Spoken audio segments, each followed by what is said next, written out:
Tonight, on part 3, we are going to go over cults and their brainwashing techniques and how those may play an impact on what we are seeing today. So I've got 3 examples that should be interesting studies, so to say, on how manipulative it is and how even this has snuck into the doors of our own churches. And so we're going to see different elements of this and how these cult leaders use these different elements to get people to follow them. And while we may not see them in the most extreme cases as they use them, we are definitely seeing them in subtle ways. And I think that's even more dangerous. Subtlety is something that I think society really is not good at picking up on. And that's to say the least. So we're going to be looking, as I said, Charles Manson, Jim Jones, and Elizabeth Clare Prophet. When it comes to cult-like mind control, it is a personality takeover where the first thing you learn to do is defend it tooth and nail, whether it's physically or against a psychological block. And so I'll give you a personal example on this one. The NAR Church. Yes, the NAR Church is not a church. It is a cult. The New Apostolic Reformation. Wow, that just slipped my mind there for a minute. The New Apostolic Reformation is indeed a cult. There's nothing Christian about it. And the first thing that you learn in there, even if it's not what people think. You go and take a class, and this is what we're gonna. No, it's every Sunday. You are programmed to defend it. That is the first thing that you ever learn when you join a church like that, is to defend it. And you learn things, which I see all the time now, where whenever I talk about anything that has to do with the NAR or something and somebody's involved with it, I see it a lot when it comes to charismatic and Pentecostal as well, since the NAR comes from those two. Really has to do with the fact of never you're speaking against the prophet of God, or don't ever slain or slander God's messenger and stuff like that. These people are programmed the moment they see any criticism of their person or movement. They are programmed to immediately claws out, go into defense mode. Not necessarily physical, because a lot of people think tooth and nail, you battle these people, swords or something. No, but it's a mental block where you're either going to vocally defend them, outwardly defend them, or you are just going to completely shut down from whatever that person has to say. So even if somebody isn't actually rebutting you in any type of way, they're already shut down, and any information that you give them, they reject it. They won't even look at it. Where's another thing that we've seen that coming from? That would be political as well. Family, friends, spouses, facts, evidence, reason, logic, nothing can break through. And ultimately, that person is now the puppet or a part of the cult that comes from the NAR in this example. And so this is something I've seen, and ever since I got out of it, and now I'm interacting with people on the other side, it is so blatant, it's not even funny. And so it's a cult. It is absolutely a cult. Now, let's go ahead and get into our first example. Up front, of course, is the famous Charles Manson. Charles Mills Manson, he was born in 1934 and died 2017 in prison. So what we're going to do is, as we roll through these things, we're going to be taking a look at least the first two. We're going to take a look at their upbringing, because I think this is important in how it shaped their minds and how their upbringing had some use into how they manipulated other people. So this is going to be an interesting one. Hang with me. So Charles Mills Manson had an extremely poor and chaotic upbringing, which you're going to see quite common when it comes to these cult leaders. He was born to a 16-year-old Kathleen Maddox and a father who left the moment she became pregnant with Charles. Kathleen, his mother, would leave Charles alone for extended periods of time, as she was an alcoholic, funding her habit through selling her body in order to fund alcoholism. And so Charlie was left all alone all the time. As a baby, he was sold. I kid you not. As a baby, Charles was sold to a waitress for an alcoholic drink, which 4 days later, his uncle came and tracked him down and took him back home. So the mother ended up selling Charles for a drink. Imagine that. At the age of 6, however, Charles' uncle as well as his mother, were arrested for robbery. And so that placed Charles Manson in the care of his very religious grandparents, but only stayed a few months with them before moving in with his aunt and uncle in West Virginia.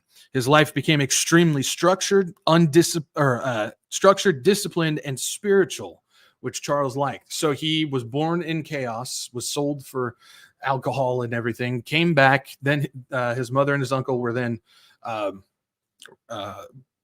arrested for robbery. He then gets shifted into an entirely different lifestyle of discipline, spirituality, and very, very structured and organized. At this point, we're seeing the chaotic and traumatic early work development of his life, which eventually shifted into the far opposite, which is just, even though he liked the new structure, this was just another form of chaos.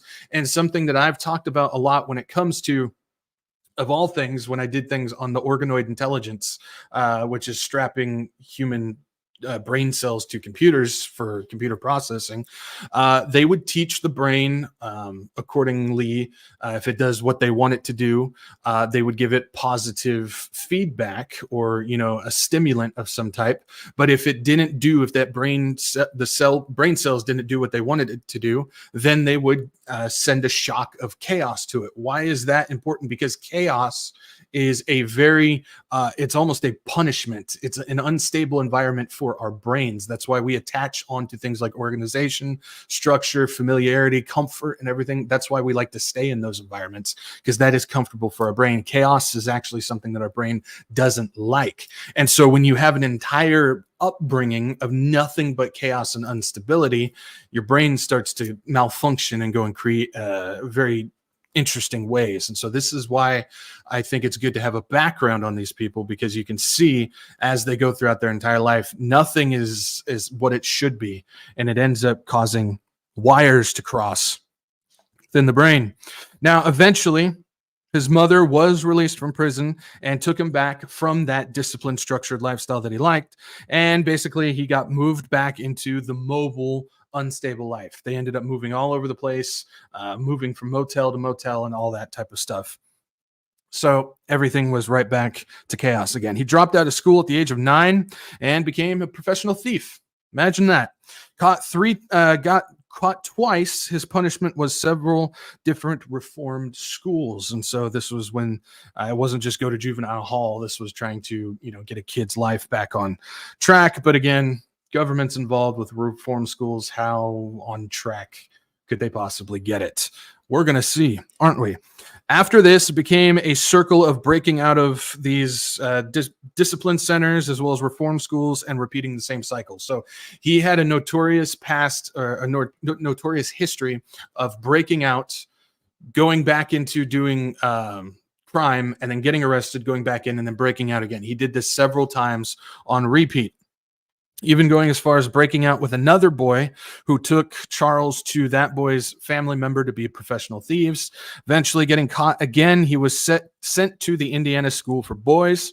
And it's here that we start to see another form of chaos and torture being put on him. Again, keep in mind when it comes to things like this type of stuff, torture and abuse and this type of stuff does play a part into mental manipulation.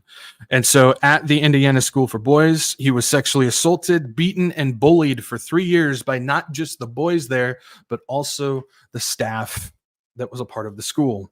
Much of the mental breakdown and manipulation comes in the form of this, the physical and sexual torture. And so we see this quite often when it comes to different secret societies and Luciferian cabals. One of the most notorious and famous has to do with the Hollywood background.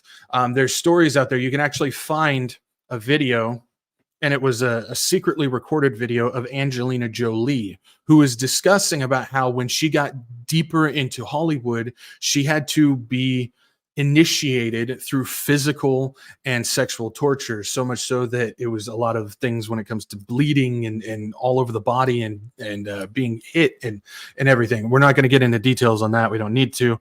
You guys, I'm sure, get the picture, but this is a part of it. And what it does is not only teaches them you're now ours, but at the same time, it starts to mold the brain into being a full-on puppet, being controlled. And if you know anything about Hollywood, it's just a bunch of walking puppets in there. They've sold themselves for fortune and fame and all the worldly glitter that comes along with it.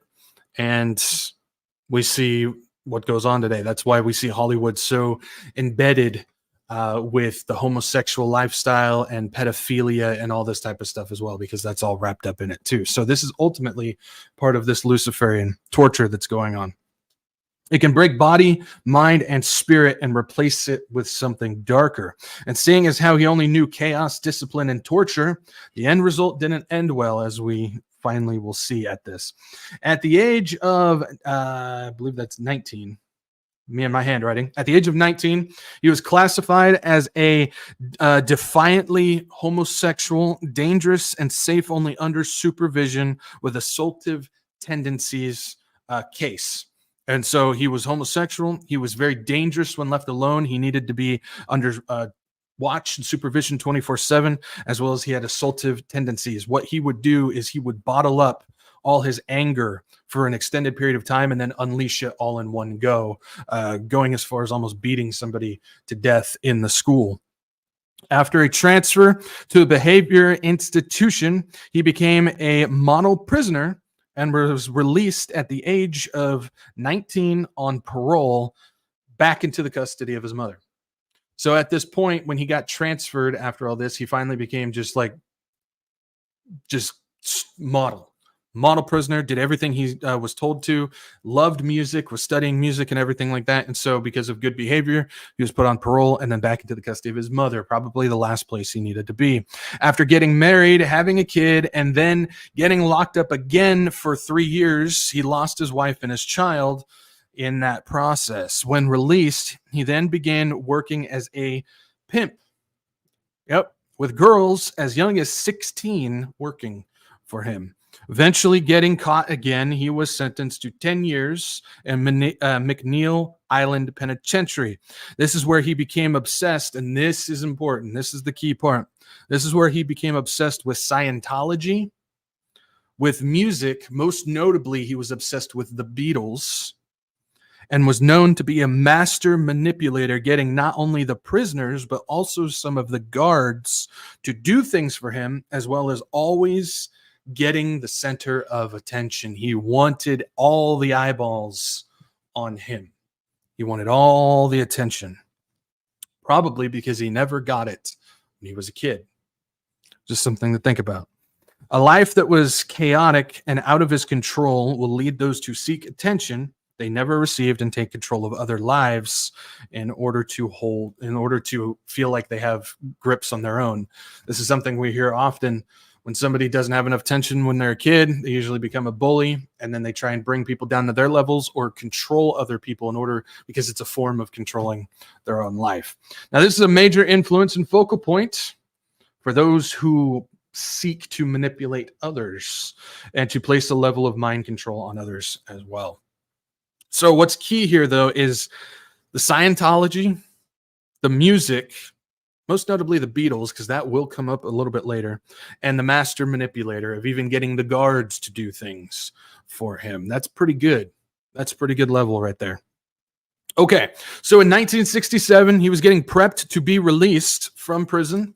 He was going to get released early, actually, and he actually requested to stay in prison. He asked them, keep me here. I want to be here. I need to be here. And they denied his request, releasing him anyways.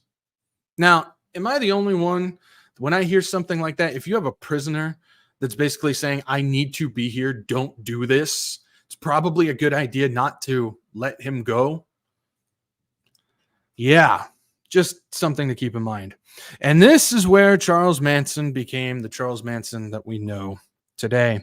He went to San Francisco, got connected with a young, I believe she was 23, Mary Brunner, who moved into her apartment. And eventually, 18 other girls moved into that apartment as well. That must have been cramped. Now, Mason then got the girls hooked on drugs, specifically LSD.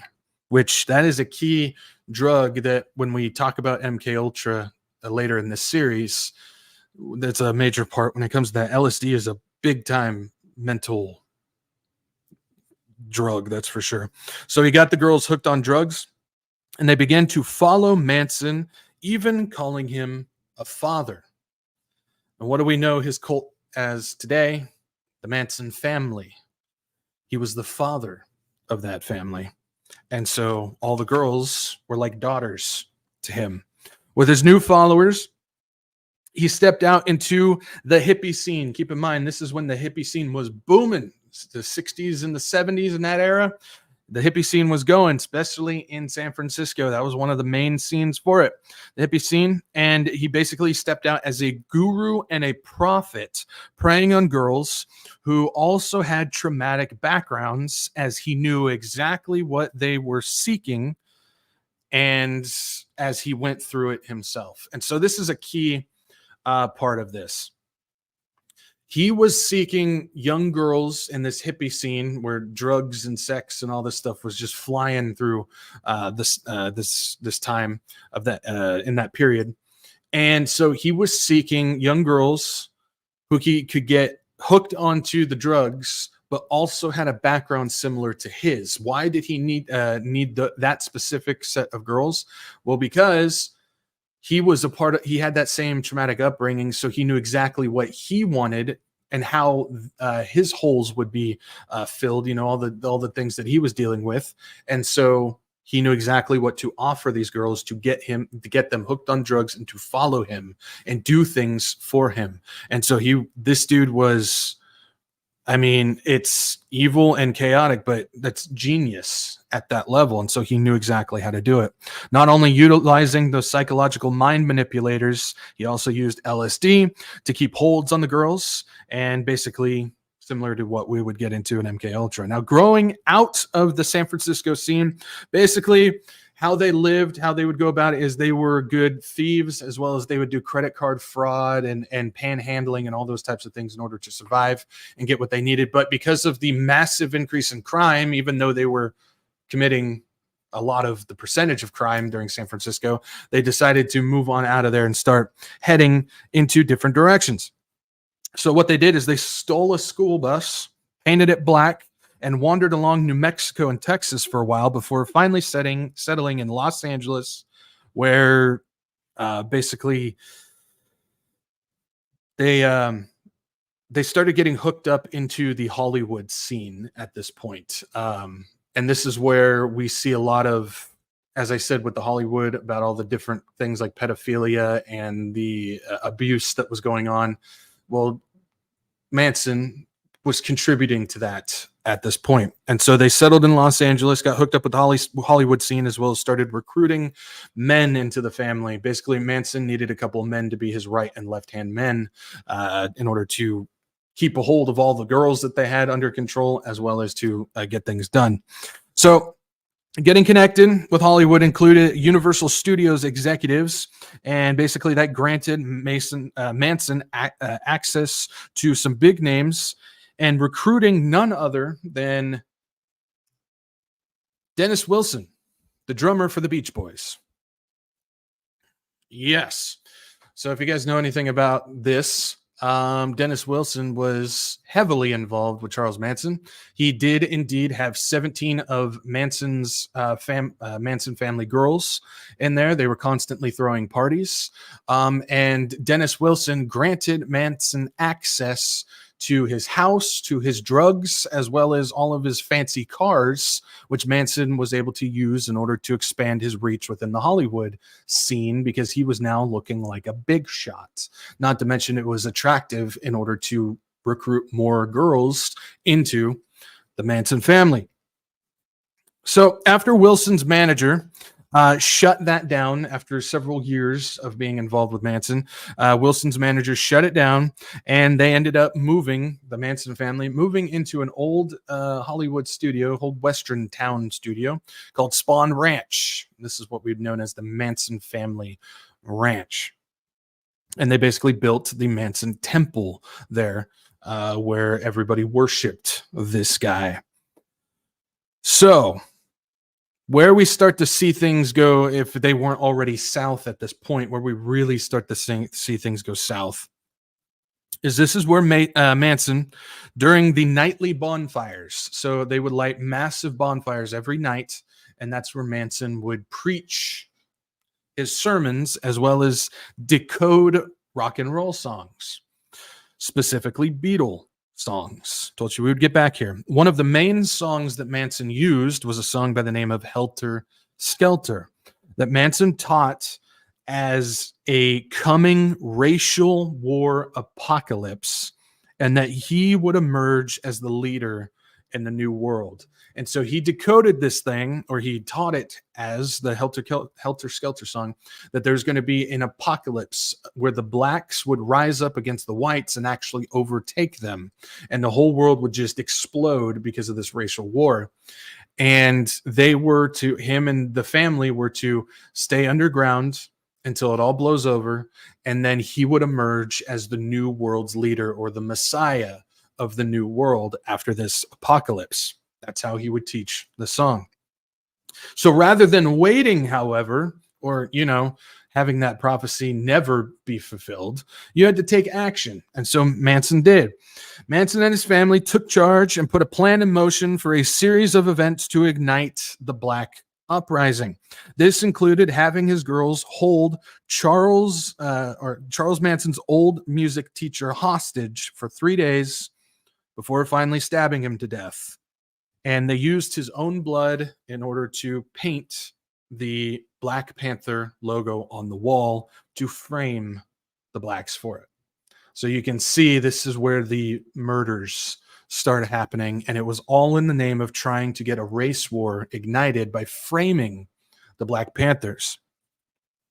Another situation, another team was sent to another home where a party was taking place. Now, this was originally supposed to be, they were originally sent there in order to murder a film executive that was trying to initially help Manson in the beginning and then said no.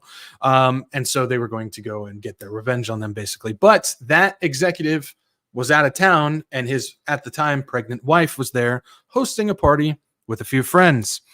Well, the team that Manson sent out basically brutally killed everybody. And while they were doing so, they claimed to be the devil doing the devil's work. I personally don't deny that. I don't deny that at all. This was absolutely the devil's work being done. While also at the end of that, they ended up leaving behind, again, the logo of the Black Panthers.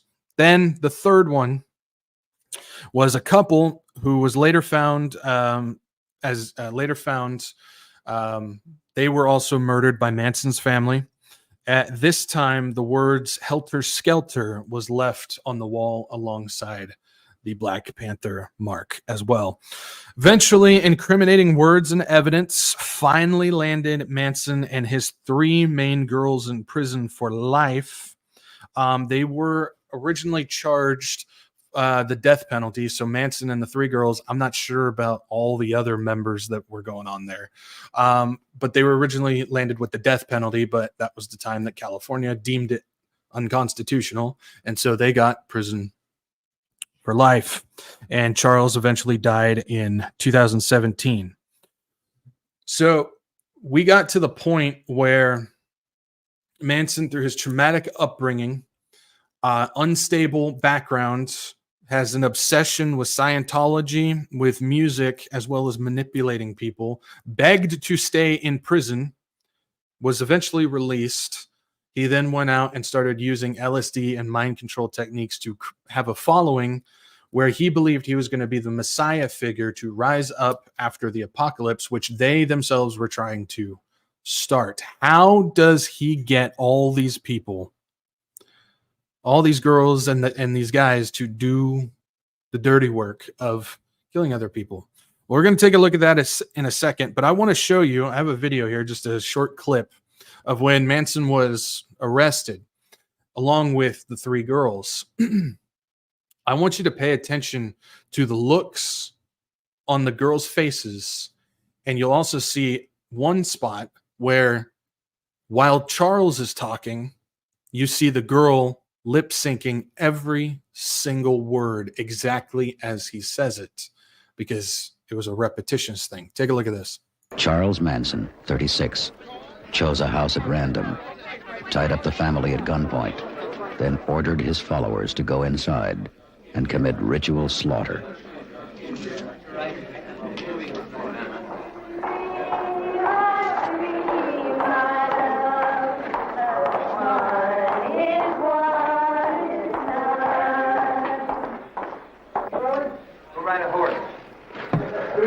Ride a horse. Feelings towards everything. I feel no bad.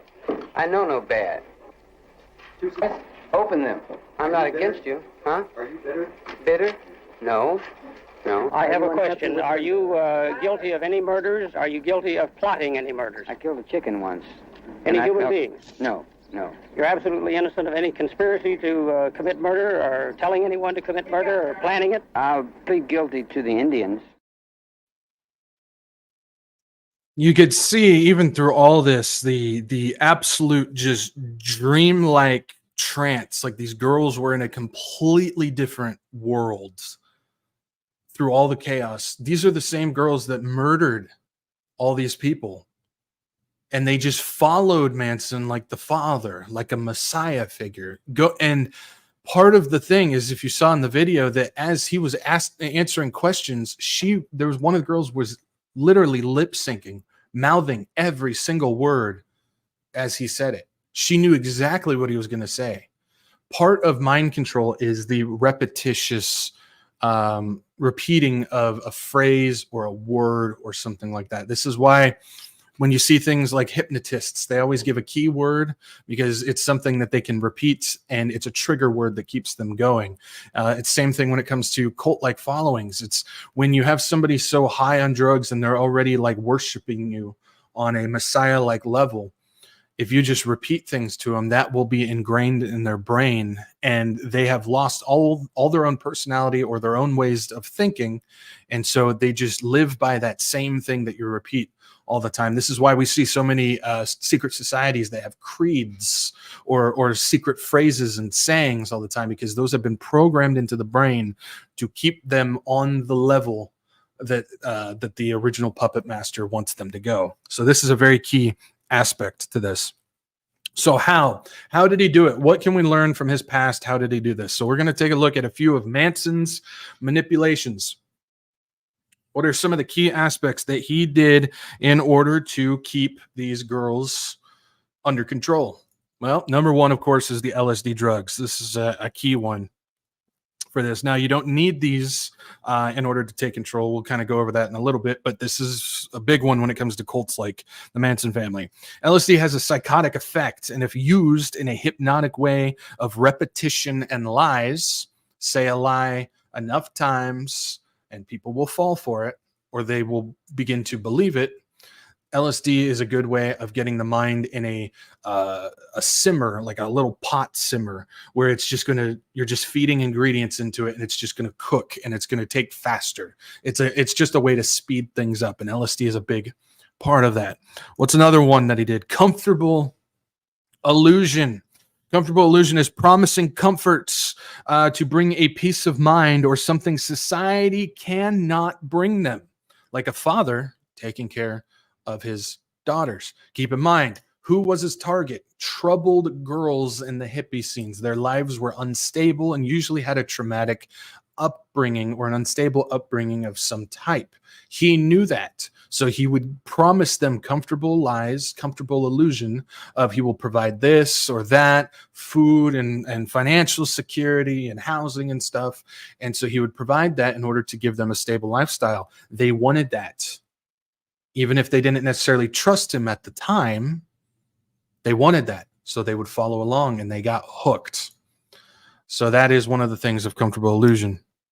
Resurfacing insecurities. This is probably one of the most manipulative things that even in our everyday lives, whether it's a friendship or a relationship, this can be a big one. Resurfacing insecurities can be learning of one's fears, past trauma, or basically the switch of anger, if you have a specific thing that'll just get somebody hot and bothered, and constantly reminding that person of those things, while at the same time reminding them that the cult can provide the fix, or he can provide the fix, and that will have them completely reliant upon the cult. This is also a common tactic in manipulative relationships. I don't know how many people have known somebody in their life where subtly, not like full on just attacking somebody with it, but would occasionally bring up somebody's insecurities or a past trauma that they know upsets the person.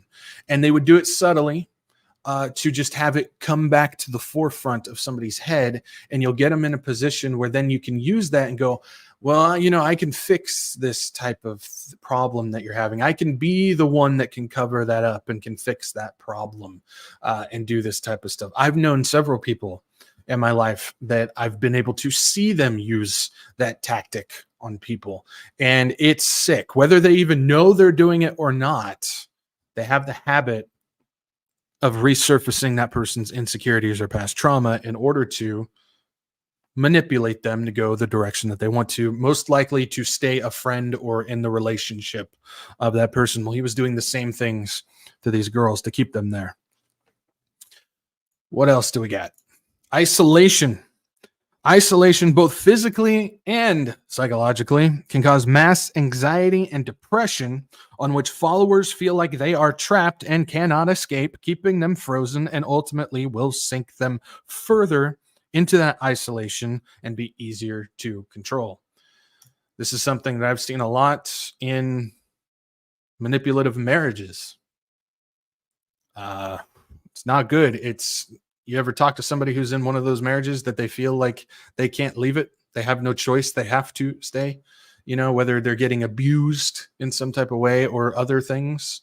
I've seen that a lot. He was doing the same thing to these girls, basically keeping them in physical isolation, like keeping them separate from people, or doing it psychologically, using things like resurfacing insecurities in order to keep them under control. There's so much anxiety and depression, they feel like they have to stay in that environment and they will not leave. That is not it. That's Jim Jones. That's jumping way down the line. We don't want to be doing that now, do we? Okay. What do we got? Exaggerated rationality is about offering simple guides on freedom that counters complex societal morals. This wears down a moral compass and makes things like theft and murder more easily ordered of them. Basically, what this means is societal norms. Okay, so if you want to have a place to live and things to eat and clothes on your back, you have to go to work, you have to build up enough money, and then you have to apply to get the place that you want to live, and then you got to have enough money for the food, and you have to go through all these things in order to provide for yourself. Well, exaggerated rationality is, I can offer you a way to get all these things that's a lot quicker, faster, and you don't have to worry about any of that stuff. And that's where you get people to start stealing, credit card fraud, start going after squatting in homes and all this stuff. Are we seeing any of that in today's world? We look out in society today, they have been taught through different measures, whether it's something in school from their family or friends, or even changing the laws of the state, that you don't have to go through the complex societal system anymore in order to provide for yourself. Just go out and take it. This is actually a form of mind control. The lawlessness that we see going on out in the world today is part of the psychological mind control that's going on right now. And Charles Manson used the same thing on his followers. It's absolutely nuts. So I think that's, yeah. And last but not least, of course, the Messiah figure. Manson presented himself as a savior for the lost. He was the one that had all the answers. He was the one that could provide not only food and finance and housing, but also a family and some form of stability in their lives. He offered this stuff to the lost, the hurting, and the broken, providing answers, comforts, and everything that they need, as long as you follow and listen to him. And so those lost girls ended up getting stuck into that and going as far as murdering for him. So these are some of the crazy mind manipulations that Manson managed to do, and a lot of it had to do with learning from that stuff from his own upbringing. Many of the girls had a similar upbringing as Manson with a chaotic family center, and so they found stability within the unstable Manson family. By harnessing his own experiences growing up, Manson was able to manipulate others who were in the same position as he was. He knew what they wanted, and so he provided it, and they gave him their lives. It's crazy. And this is stuff that we can actually see sometimes in our own lives, not going as far as, murdering for the person, but we can definitely see a lot of manipulation in different areas of our lives. I've been through some of this, but we got to learn and be able to recognize it and protect ourselves when the time comes. So that's a little bit of Manson. Y'all didn't think that you guys were going to learn the story of Charles Manson tonight, did you? Well, how about Jim Jones? I'm sure everybody knows about this. The Kool-Aid Man. James Warren Jones, born 1931, died in 1978. And how on earth did this guy get 900 people to kill themselves? Yeah. Let's take a look, shall we? We most know him as the cult leader of the People's Temple in Guyana, and led his 900-member cult to commit mass suicide from known as the Jamestown Massacre. Well, let's learn a little bit about Jim, shall we? Jim was born to an absent father, always away at work, and a drunken mother that never wanted kids. So again, we are seeing a theme among these people. Is an unstable, chaotic life, and an absent mother and an absent father, and a lot of alcoholism getting involved. After Jim's birth, his father fell apart, full nervous breakdown, became a full-on alcoholic.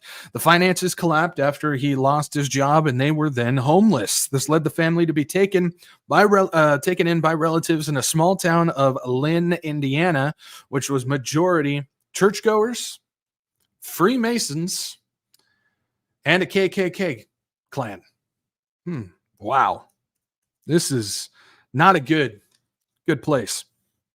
He spent, Jim spent much of his young life alone with no friends, terrified of his father, and living in his imagination. He eventually got connected with a local church through the elderly ladies and began studying the Bible and reciting sermons. This dude had a knack when he was a kid of memorizing Bible verses. I wish I had that ability.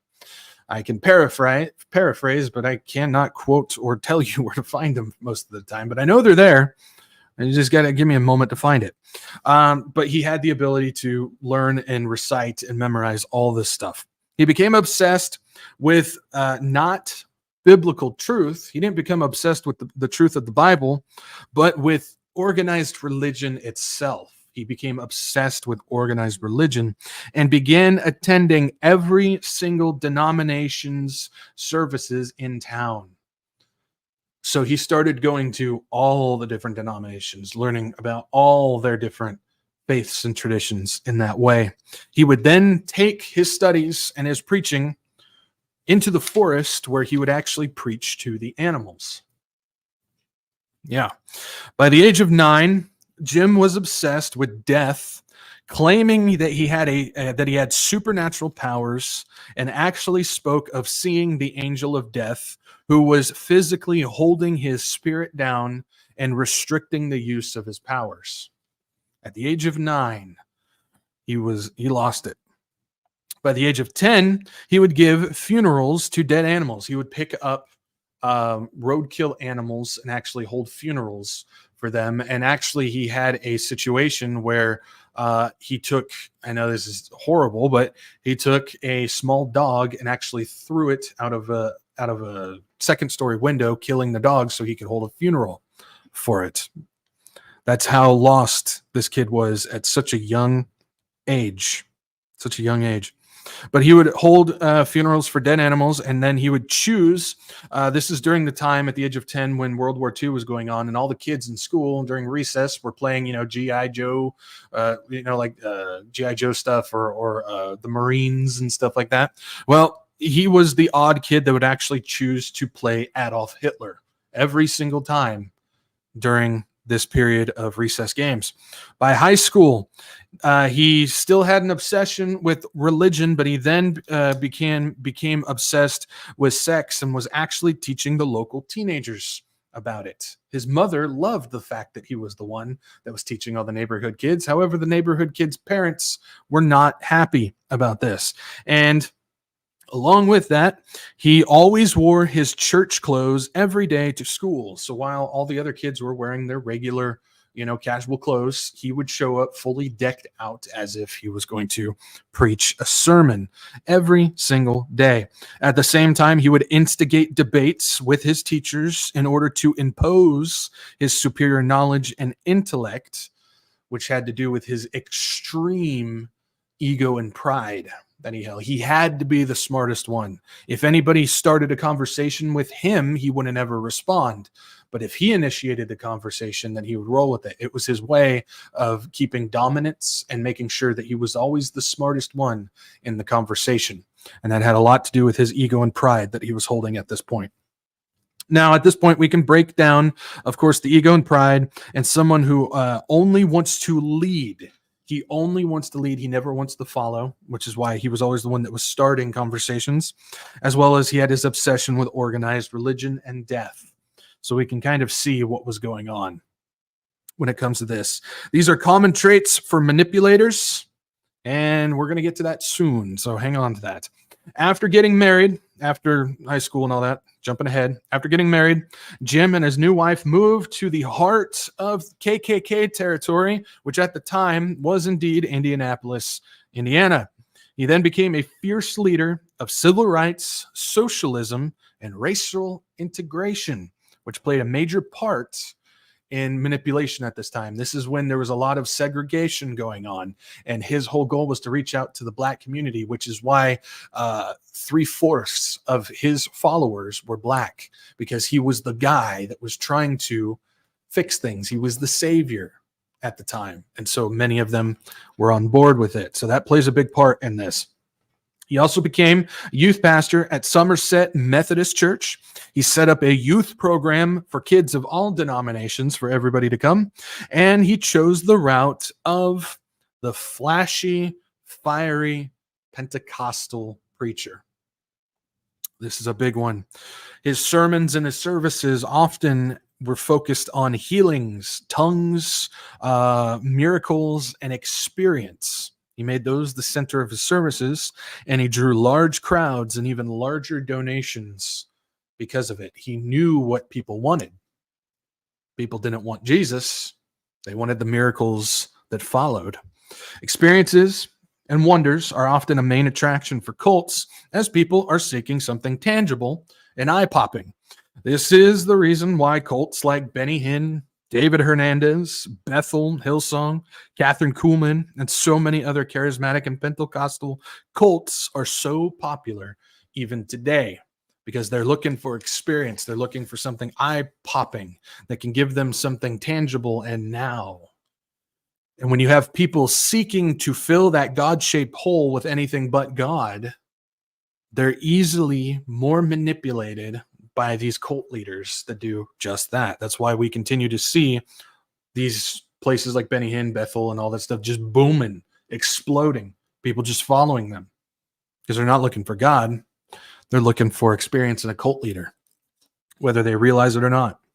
He became so popular, he was basically traveling all over different states around the area, even going as far as Los Angeles, and he went to different conventions and speaking opportunities. The focal point of his service being centered on racial divide and socialism, as well as teaching people that they have the God within them, the keys to freedom within themselves. I got a clip from one of Jim Jones's services Tell me if any of this looks and sounds familiar. Take a look.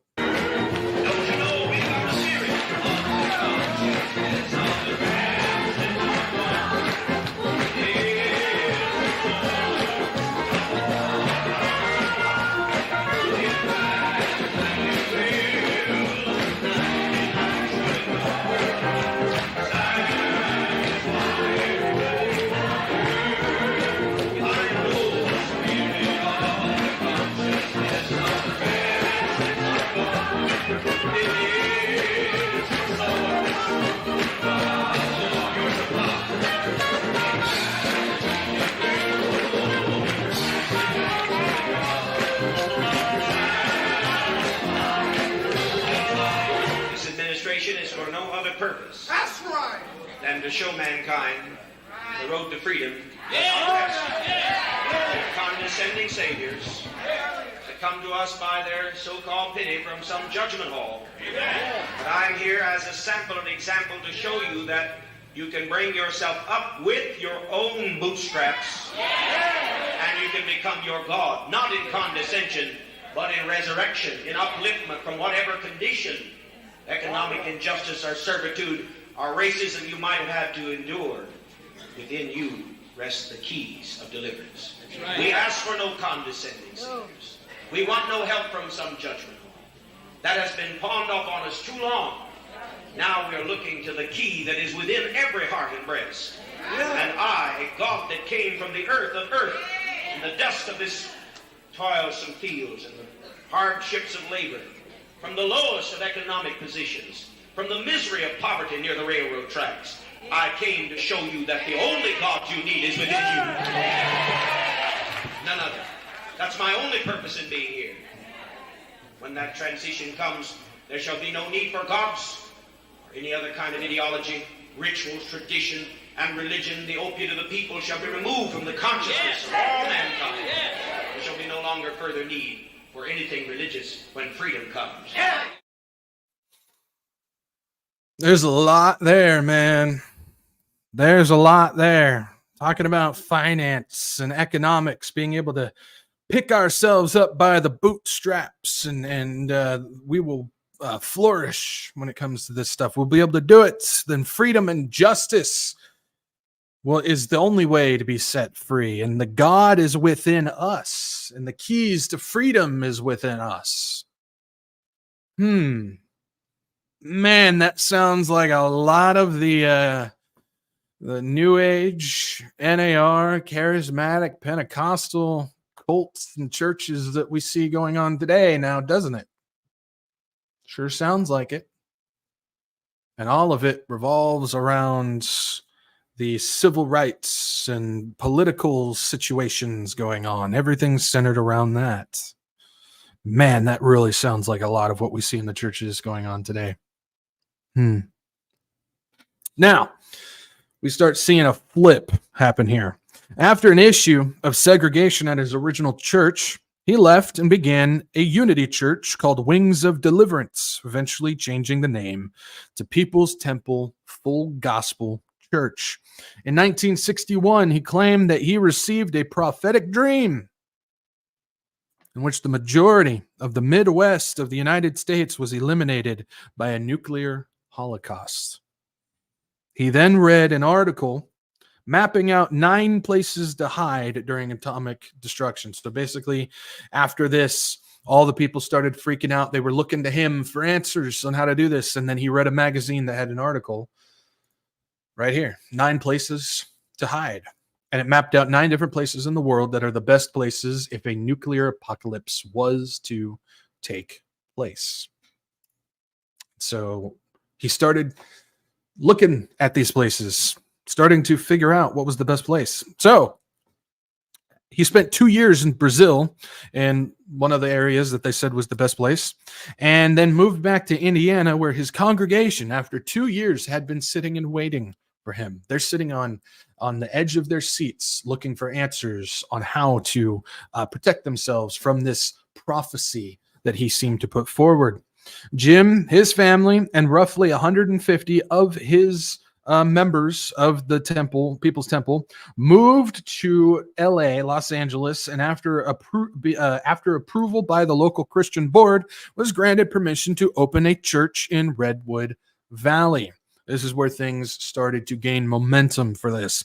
Buses would commute numbers of members, new members from San Francisco, as well as on the that's during the weekends, but during the week, Jim would tour cities, recruiting new members to his People's Temple, many moving to Redwood Valley after joining. This dude was so charismatic and offering an answer for this coming prophecy that he said that people would just pick up and move to make sure that they were next to Jim Jones. At this point, the local media began to highlight some of the issues with the church and Jim Jones. However, they would call him the fake Messiah. They would write of the claims that he raised 40 people from the dead, as well as they would talk about his extreme political influence that he was using to swirl the minds of people in order to get them on board. Eventually, the papers got a hold of several defectors of the church, and they ended up pulling back some of the curtain involving tax evasion, as well as the abuse of finances. Basically, give me all your wealth if you want to prosper. Again, what does that sound like? As well as different tactics of mind control that we will get to a little bit later. This was one of the papers that was out from the San Francisco Examiner talking about the power broker Jones and how the Reverend has a way to achieve maximum political clout. These were some of the stuff that was going on at this time. This is when the first proposition of mass suicide was introduced by Jones, but they didn't pull the trigger. Basically, he would declare it as a revolutionary suicide, not a mass suicide, but a revolutionary suicide in order to be martyrs for the cause. He threatened it after all the papers and stuff started coming out about him, but they never did it. But that is a foreshadow of what is to come if you guys know this story. Instead, he purchased 27,000 acres of land in Guyana and moved his members there to begin building the People's Temple Agricultural Project, or Jonestown, as we know it. By 1977, over 1,000 members had moved from California to Guyana to be with Jim Jones. Eventually, an investigation of human rights violation was issued, and Congressman Leo Ryan of California was basically to lead this investigation. Basically, people started coming forward because some members moved to Guyana, leaving their spouse at home, but they took the kids. And so a lot of it was custody battles of the parents still in California trying to get their kids because they didn't want them living on this thing. And so they started complaints of human rights violations was coming through. And so Congress basically got on investigating what was going on at Jonestown. So when Leo Ryan, the congressman, was set to land and visit Jonestown, Jim had been preparing his members for several weeks beforehand and basically told them and gave them scripts to put on a utopian type of show, basically to say that this thing where they're living is awesome. Everybody loves it. It's great. He gave them answers to, if they were asked questions, these were the answers that they had to give. And then he also threatened the members, if you don't do what I'm telling you to do, the guards are watching you and we will take care of you after the fact, quietly. So he threatened them, you're going to play along with this script, otherwise you're dead. That's what was going on, because he didn't want a human rights violation issue to come down on him. During the visit, the congressman was attacked by a member with a knife, and then basically the illusion fell. So one of the members got crazy, lunged at the congressman, almost taking his life, but it was stopped, and basically the congressman said, this is it. He issued a offer to anybody who chooses to leave with them. They will get them out of the country and just go along with them, and they'll fly them out.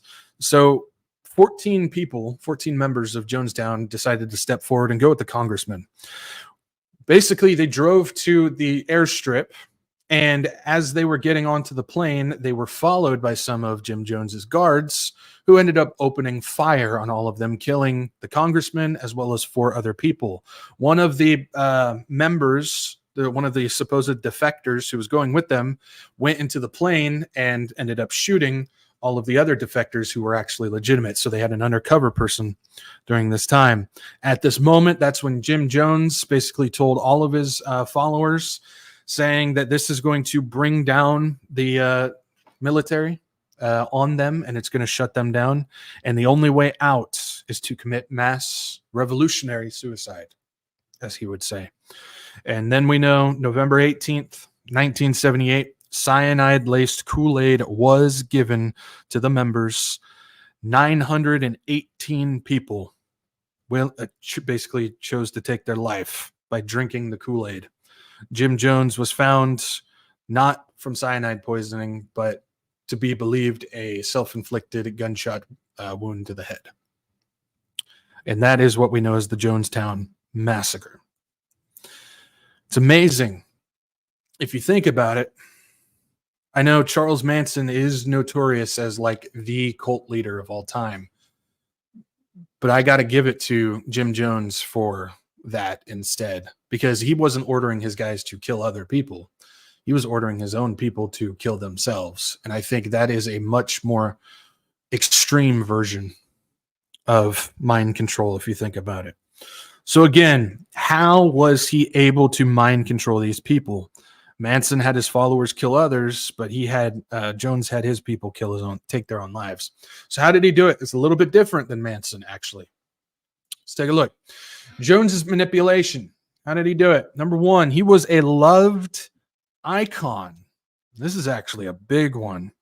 He was a loved icon, which is an interesting perspective from our position, because we can sit here and look back at what happened and go, how on earth? But we have to take a look at what was going on at the time to get these people. He was a loved icon because back in that day, he was a charismatic leader who was seen as fighting for freedom and for civil rights. And he was fighting for the freedom of those people, both physically and spiritually. He was also known as being a very likable, genuine, selfless, and generous person who knew his Bible inside and out. Dangerous. You think you know a guy, right?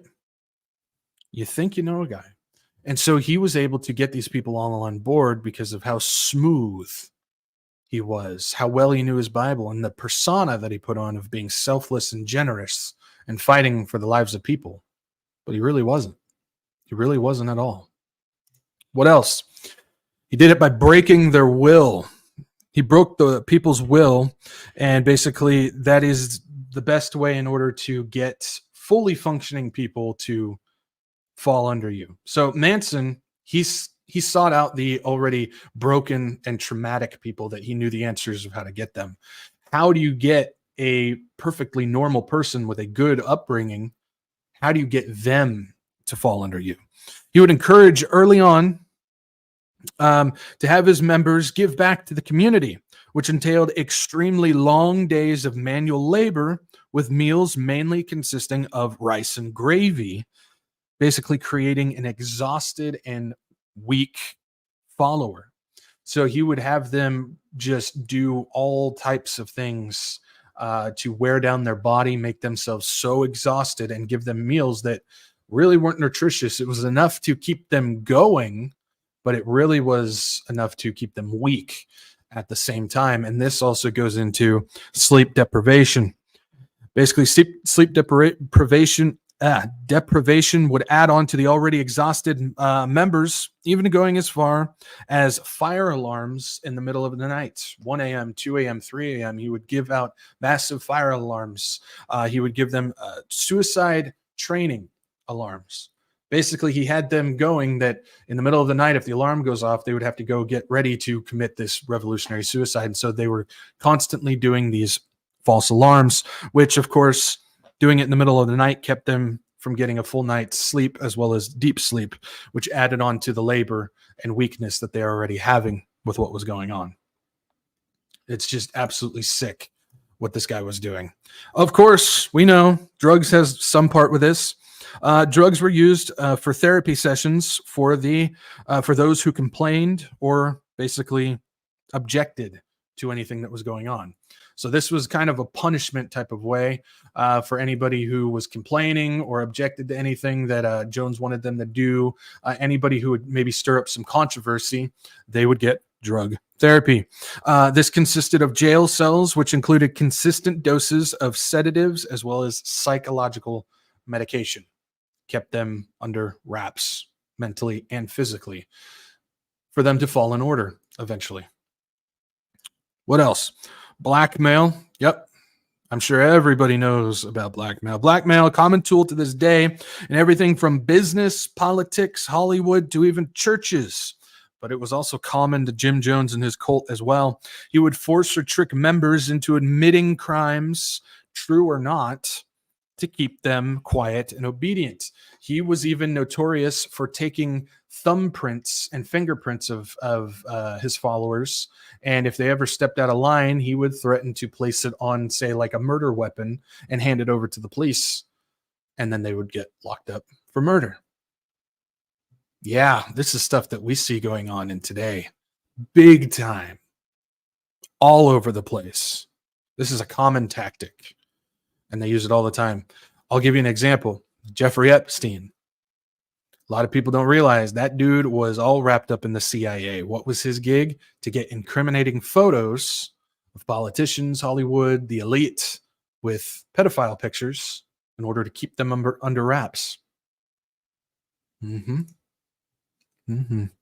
Last but not least, the most brutal of them all, abuse and torture.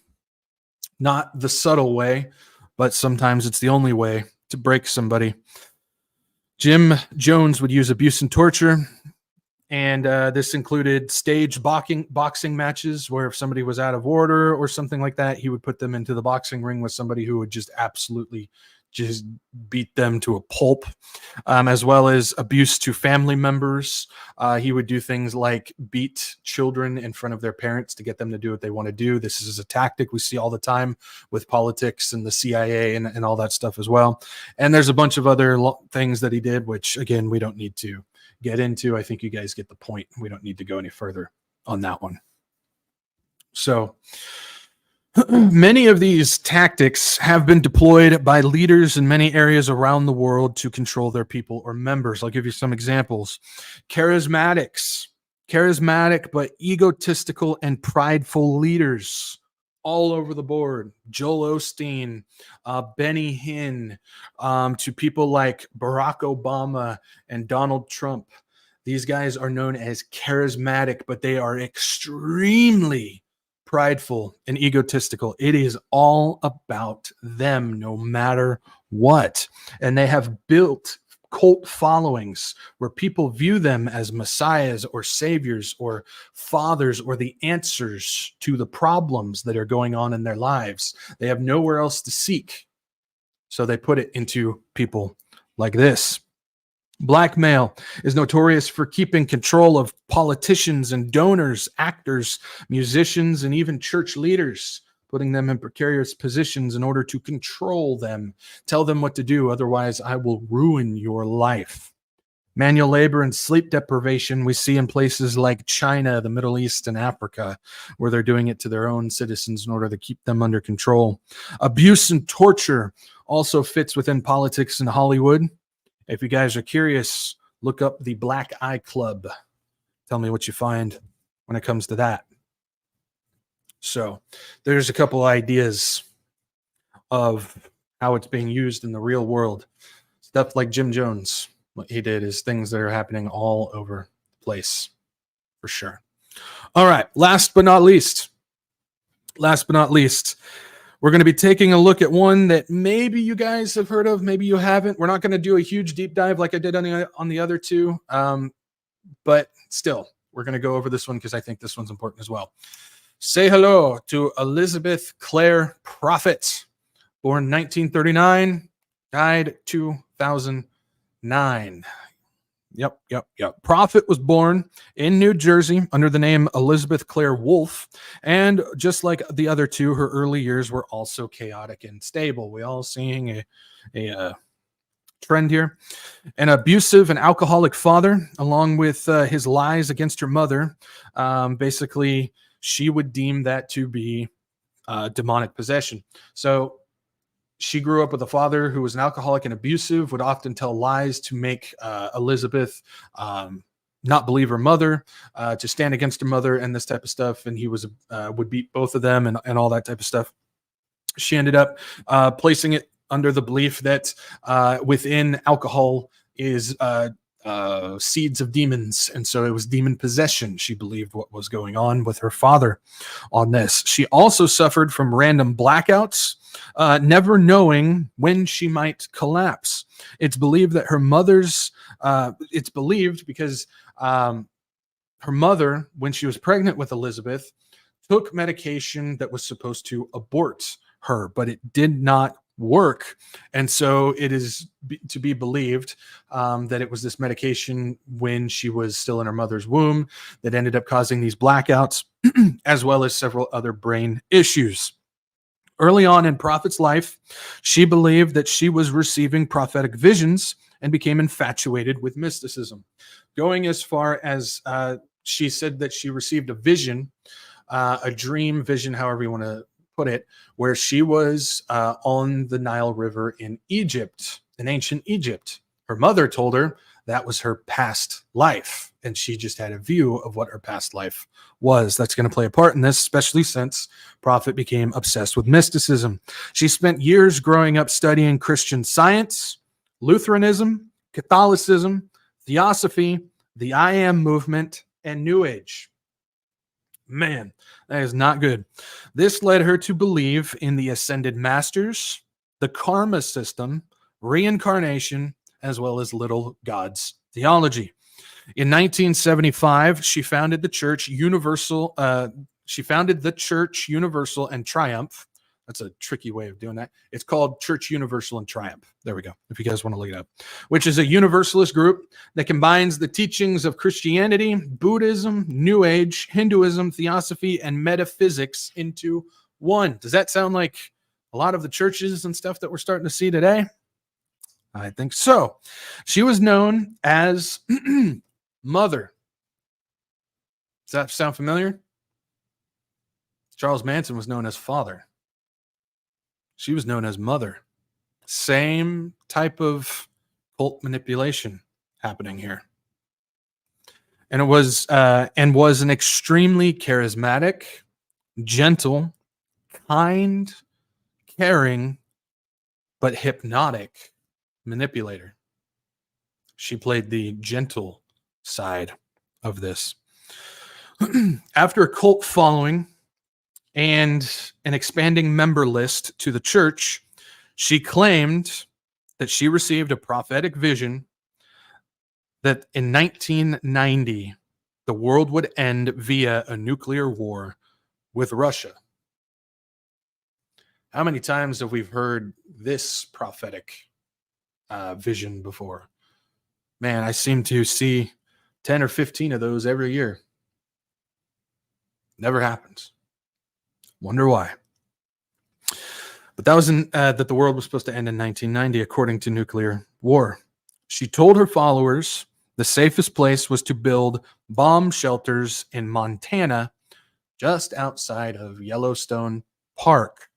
Followers from not only the United States, but all over the world moved their lives to Yellowstone because they believed that Mother Elizabeth Prophet and her prophecy was true. And so they uprooted their entire lives to do it. Some selling everything, others moving everything, and they worshiped the prophet and believed that she was in fact seeing the future. You can actually find pictures of some families from the UK that moved over there. Well, 1991 came around. No nuclear war came to be. After the failed prophecy, the cult began to shrink, and in the late 1990s, in the late 1990s, Prophet fell out of the public after being diagnosed with Alzheimer's. Now, she didn't do any public speakings, but she had people who would speak for her. They would meet with her privately and then go out and speak publicly for her. Well, the cult pretty much disintegrated. It never fully went away, and many still follow the church to this day. There's actually still some offshoot groups that still own their bomb shelters outside of Yellowstone Park that still live there to this day because they still believe and follow the cult leader, Elizabeth Prophet, even though she's dead at this point and was proved to be a false prophet. How many false prophets do we know today, but still have a massive following of people behind them that will fight tooth and nail to defend them? I did a video not too long ago about false prophet Julie Green and how she's been wrong multiple times. And I still had Julie Green followers go in that video and comment, trying any way possible to justify and defend her. And I'm sitting there going, this is cult mentality. You are rejecting facts and reason, and you are fighting tooth and nail to defend your cult leader. Happens all the time. All the time. But like I said, even to this day, people are still a part of the church and follow it. Now, I have an example of somebody who follows this belief system as well. And so I got a little bit of a clip here. Who might that be? None other than Michael Flynn. Mighty I am present, I am here, O God, and I am the instrument of those sevenfold rays and archangels. We are your instrument of those sevenfold rays and all your archangels, all of them. And I will not retreat, I will take my stand, I will not fear to speak, and I will be the instrument of God's will, whatever it is. We will not retreat. We will not retreat. We will stand our ground. We will not fear to speak. We will be the instrument of your will, whatever it is. Here I am, so help me God, in the name of Archangel Michael and his legions. I am freeborn, and I shall remain freeborn, and I shall not be enslaved by any foe within or without. In your name, and the name of your legions, we are freeborn, and we shall remain freeborn. And we shall not be enslaved by any foe, within or without. So help me God. God bless you. God bless America. Thank you very much.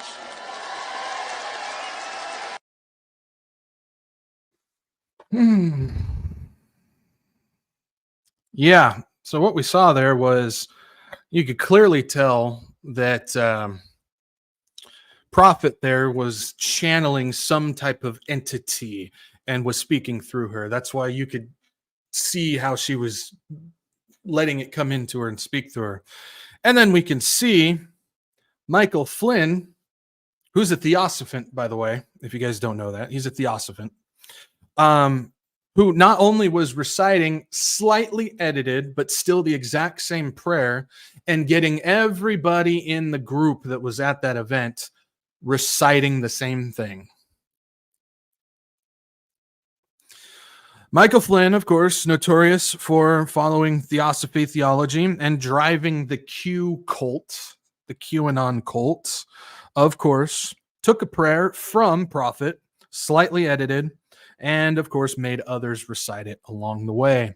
I have often warned about the Q cult and the Great Awakening Tour, which is a cult in itself. The demonic and New Age teachings within these two cults use the light versus dark duality, and in turn has created a cult of worshipers that hinge and follow every single word from any of the leaders in those groups or the politicians that they endorse.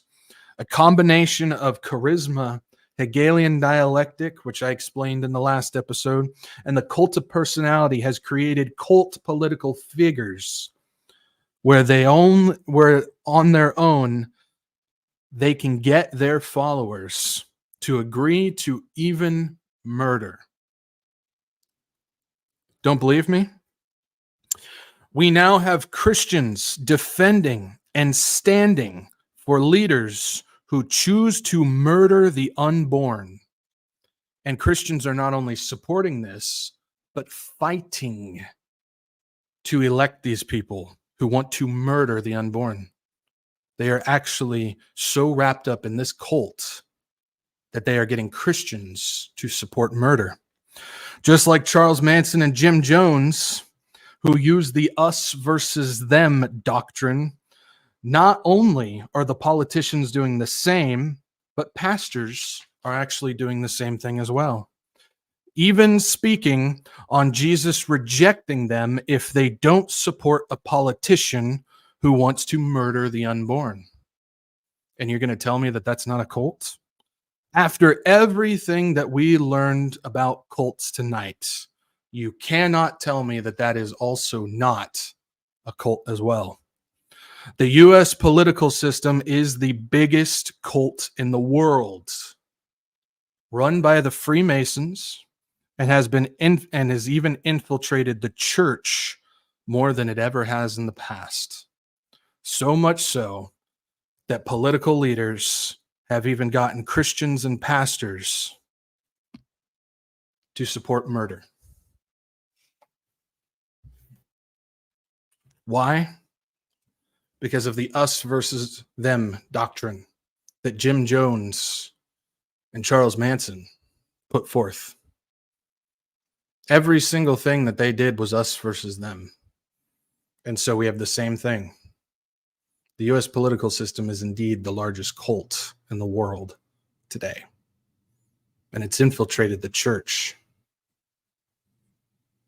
It's amazing how we can look at the evilness of Charles Manson, Jim Jones, and Elizabeth Clare Prophet. We can point out all the horrific things that they did, but not realize that the same tactics and the same doctrines are being thrown at us at the same time.